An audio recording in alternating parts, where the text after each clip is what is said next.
come in the picture with you. Lester, you were telling me that for a sighting to be credible, you reckon that you'd have to have a non-family member witness. Yes, you need to substantiate your allegation about it, or insinuation that you've seen a tiger. You would need an independent witness, a non-family member, or some other means of proving that you saw it, whether it be a video or a photograph. And so is that why you didn't report your sighting? I didn't report it. In fact, I told very few people about it for that reason. Even out here, you would have to be careful that people didn't laugh at you for saying you saw one. You know, they'd probably put it down to did you visit the pub first? Things like that. So yes, one sort of has to be a little bit careful what one says about these things, and that I guess goes right through the community in Tasmania, particularly the rural community. Farmers would be quite sensitive about having a positive sighting and then telling somebody. Even if they went down the pub, you know, after work, they would keep it to themselves. Yeah.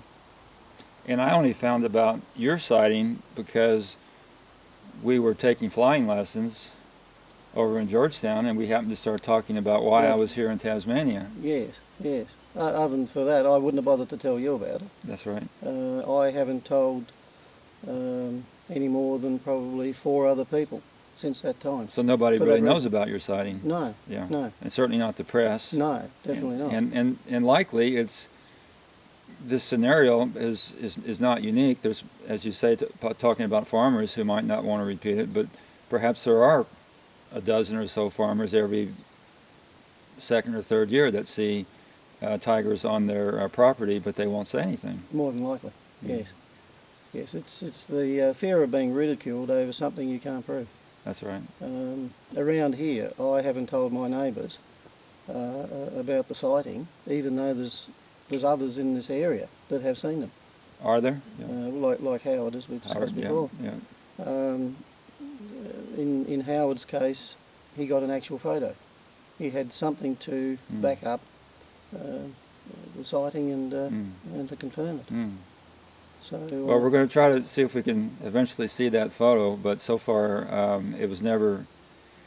If it was released to the newspapers back in that interview, I don't recall it actually being in a newspaper article. Maybe he kept that a little bit secret or something, but.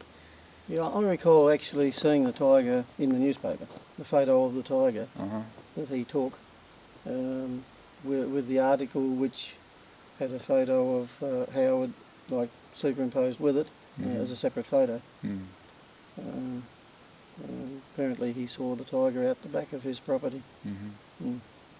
And that was in the 1990s, though, wasn't it? It was, yes. Yeah. Yes. Your sighting is much more recent. Much more recent. Yeah.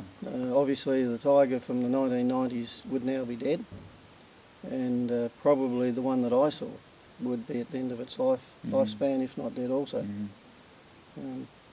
And I guess that's another unfortunate thing because of the short lifespan of the animal. If it was a domestic dog that lived twice as long, then you would have twice the population and twice the sightings and greater chances of... Well, there must be some continuity to the species because, you know, the official extinction date was back in the 30s. So these sightings, and as I've mentioned earlier, we have interviewed people that have seen them, very strong sightings in the 1980s. Yours was a lot more recent. 2008. 2008. That's quite recent. So they have to be breeding, obviously, with the lifespan of approximately 7 years or so, or 5 years maybe in the wild. So for that to happen, how big a population do you think there has to be on the west coast area here? It's very hard to estimate. It could be as low as 4 to 6. Or as high as 100. It's very difficult to put a figure to. A guy the other day said from the far northwest, which is down south of Marrawa, that the tea tree is so thick down there that they lost a prize bull for 3 years in the tea tree. It lived in there, it survived in the tea tree forest, and 3 years later, when they was doing a roundup of other cattle, the bull surfaced. So if that can happen to an animal like that, and as large as that, for 3 years, then it's possible there's other animals like a tiger in there too. And it'd be very difficult to put a figure to the number. Yeah.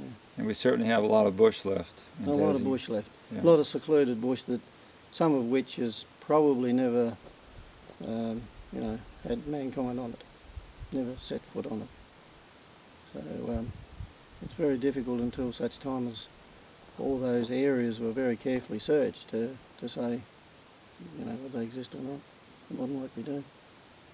And from my experience, they certainly do. Excellent. That's very good.